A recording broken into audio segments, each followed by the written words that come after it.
Қайырлы күн, құрметті студентім. Бүгінгі сабағымыз ол сату каналдары. Яғни Инстаграммен ғана сатпаймыз, біз сатудың неше түрлі каналдары бар. Солармен бүгін таныс болатын боламыз. Ең біріншісі ол бәріміз білетіндей Инстаграм, WhatsApp, Telegram, сосын OLX-пен сатуға болады, Таргетпен, блогерге жарнама беріп сатуға болады және TikTok арқылы сатуға болады. Енді әрқайсысына жеке-жеке тоқталып өтейін. Инстаграм білеміз, барлығымыз осы Инстаграм арқылы сатып жүрміз. Инстаграмда біздің жылы клиенттеріміз отырады, яғни өзіміздің аудиториямыз. Өзіміздің аудиториямыз бізді таниды, күнде көріп жүргендіктен олар бізге жылы клиент. Сіз бір-екі ұсыныстан кейін олар сізден сатып алуы мүмкін, өйткені күнде көріп жүр, алдап кетпейтініңізді біледі. Біз ол жерде пост арқылы сатамыз, сторис арқылы сатамыз, оларды тоже инстамиллионерде де айтқан болатынмын Инстаграмнан сату туралы. Одан кейін Телеграм канал. Телеграм каналда сіз Телеграм канал ашасыз, жабық, и ол жерге өзіңіздің нишаңыз туралы пайдалы ақпараттармен бөлісіп отырасыз. И ол жерге TikTok арқылы және Инстаграм арқылы оқырмандар жинауға болады. И өзімен өзі де қосыла береді. Телеграмның бір жақсы жері, мысалы үшін сіз Инстаграм туралы, SMM курстар туралы жақсы ақпараттар беретін болсаңыз, астына SMM курс деп біреу іздесе, сіз сторис, мысалы үшін сторисқа неше түрлі видеолар деп іздесе, сіздің аккаунтыңыз шығады, адамдар сізге жазыла алады. Ол кәдімгі іздесе шығатындай етіп жасап қойға болады. Және ол жерде жабық продажа жасауға болады. Мысалы үшін сіз осы жолы Инстаграмда өз продажаңызды жасадыңыз, сіздің курсыңызға немесе қызметіңіз сатып алған адамдар жазылды. Енді сіз әрдайым өзіңіздің аудиторияңызға қызметіңізді, өніміңізді ұсына бермейсіз, олар жалығып кетеді. Сондықтан да жабық продажа жасауға болады, оны Телеграм арқылы жасайсыздар.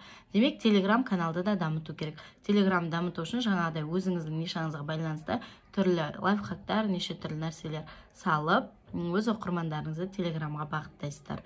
Солай ол жерде оқырман жиналған адам бар жердің бәрінде сатуға болады. Оқырмандар жиналғаннан кейін сіздің экспертлігіңіз көріп, салып жатқан пайдалы ақпараттарыңыз шынымен де оларға пайдалы болып жатса, сіз айтпасаңыз да олар сіздің өніміңізді сатып алуға дайын болады және өздері сізден сұрауы мүмкін. Қызметіңіз қанша теңге тұрады, немесе мынандай жасап беріңізші деген сияқты сұраныстар түсе бастайды. Бұл екінші канал. Үшіншісі не дедім Телеграмнан кейін? WhatsApp арқылы WhatsApp туралы айтатын болсақ, бұл жерде өзіміздің туысқандарымыз, бізді танитын класстастарымыз, бір танысып қалған адамдар, бізді танитын, өмірде көрген адамдар отырады. Біздің контактымыз кімде сақтаулы, соларға біздің статусымыз көрінеді. Статусымызға неше түрлі өзіміздің қызметіміз туралы сатып оларға продажа жасауға болады. Продажа болғанда бұл жерде сатпай сату болады. Сіз WhatsApp-ыңыздың несіне салсаңыз, сторисіне салсаңыз, мен бүгін мынанша теңге табыс таптым, немесе мен бүгін мынандай қызмет жасадым, парақшаны әрлеп бердім, несін логотипін жасап бердім деп сол жерге салып отырсаңыз, сіздің туысқандарыңыз көреді, олардың да бизнесі бар болуы мүмкін, класстастарыңыз келеді, ол да бір бизнес бастап жатқан болуы мүмкін. Вау, маған да керек қой, осындай логотип жасап алайын деп сізге өзі келеді. Немесе тікелей өзіңіз WhatsApp-ыңызда сақтаулы тұрған адамдардың бәріне өз қызметіңізді ұсынып жазып шықсаңыз да болады. Бұл да бір сату канал. WhatsApp-та негізі ең ыстық клиенттер отырады, олар сізден бірден сатып алуға дайын болады. Мысалы үшін менің мамам сетевой маркетингпен айналысады, Ерсақпен.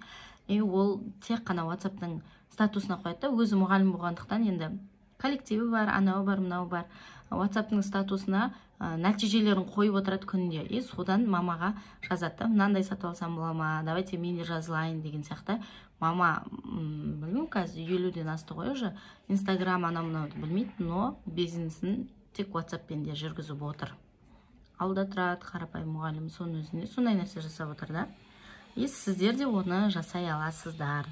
WhatsApp-ты міндетті түрде осындай бизнеске қолданыңыздар. Бизнес WhatsApp ашып алыңыз, немесе жай WhatsApp-қа да күнде статус салып отырыңыз. Ол қатты әсер етеді. Одан кейінгі канал бізде OLX. OLX-ты көбісі былай түсінеді да. Ұсталған заттар сатылады, ескі заттар сатылады, немесе OLX-та арзан деген понятие бар. Негізі ондай емес.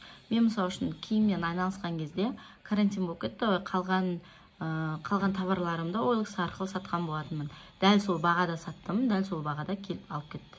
Көбісі арзан деп ойлайды, негізі OLX арзан емес, еще ол жерде қайнап жатқан бизнес ол тек қана ұсталған заттарды ғана сатпайды ол жерде. Сіз өз қызметіңізді де жарияласаңыз болады. Сіздің бизнесіңіз жүрмей жатыр ма? Мен оны онлайнға ауыстыруға көмектесемін.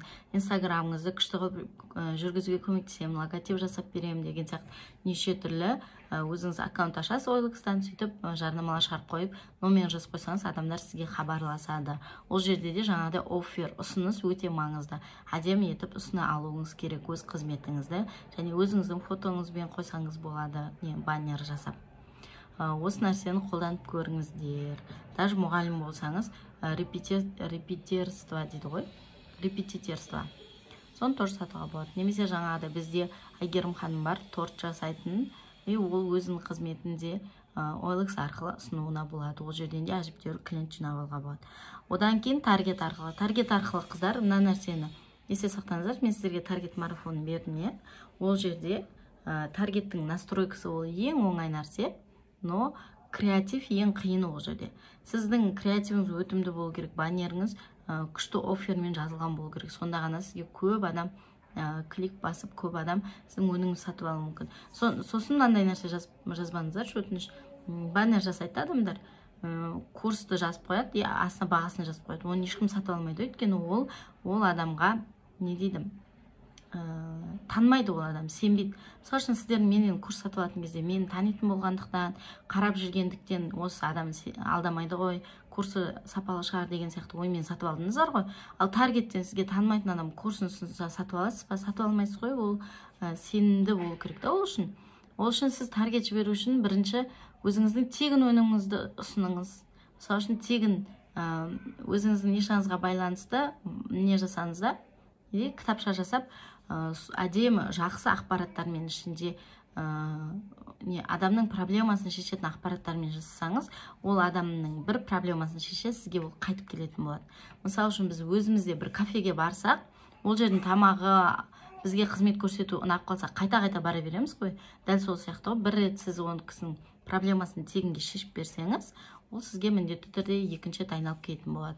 Сондықтан да таргетке бірінші тегін нәрсе жіберіп, өзіңізге шақырып алғаныңыз дұрыс. Сол кезде көп адам келеді.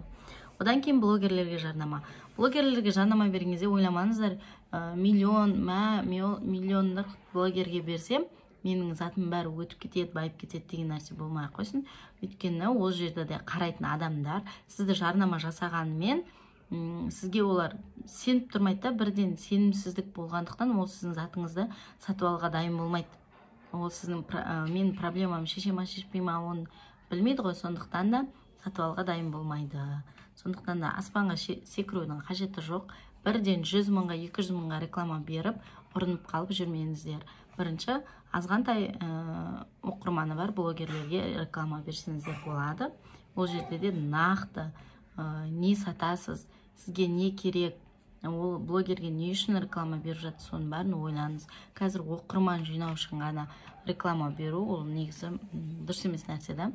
Дұрыс емес болғанда көп пайда алып келмейді. Сосын TikTok деген қазір дамып жатыр, жастардың барлығы TikTokта. Мысалы үшін ол жерде тек қана мектеп оқушылар оқиды ғой, не істеймін деген нәрсе болмай қойсын. Өйткені үлкен адамдар да, үйде отырған аналар да барлығы TikTokта отырады. Және ол жерде ең күшті нәрсе, егер сіз күшті өтімді видео салсаңыз, ол атып кетсе, 1-2 миллион адамға көрсетеді. Ол жердегі адамдар сіздің хотя бы 100 мыңы, хотя бы 50 мыңы сіздің парақшаңызға кіріп қарайды, бұл кім екен деген сияқты. Парақшаңызға кіріп қарағаннан кейін ол сіздің инстаграмыңызға кіреді. Сөйтіп сіз өзіңіздің инстаграмыңызға оқырман жинай аласыз TikTok арқылы. Бірақ мен көп осы TikTokқа не жасап көрдім, эксперименттер жасап көрдім. Сол кезде байқағаным, менің Telegram каналыма жазыл, менің YouTube каналыма жазыл, менің Instagram каналыма жазыл деген сөздер оларға өтпейді, наоборот басқысы келмейді, қырсық қалады. Сондықтан да олай демей, тек қана пайдалы ақпарат немесе бір қызықты нәрсені салып отырсаңыз, олар итакта өзі сіздің неңізге қарап кіреді. Инстаграмыңызға қарап көреді, бұл не екен, немен айналысады деген, оларда қызығушылық пайда болады. Қазір көбісі TikTokқа көшіп жатыр. Осы мен байқағаным, Инстаграмда үйде отыратын аналар бір видеолар түсіріп, сол TikTokқа салып, артынан дауыс жазып, сондай нәрселер жасап жатыр. Соны өздеріңіз зерттеп кіріп қараңыздар. Және сіз қазір қандай каналда барсыз, қандай әлеуметтік желіде барсыз, ол жерде немен айналысып жатсыз. Соның барлығын нақтылаймыз. Мен қазір сіздерге үй тапсырмасын беремін.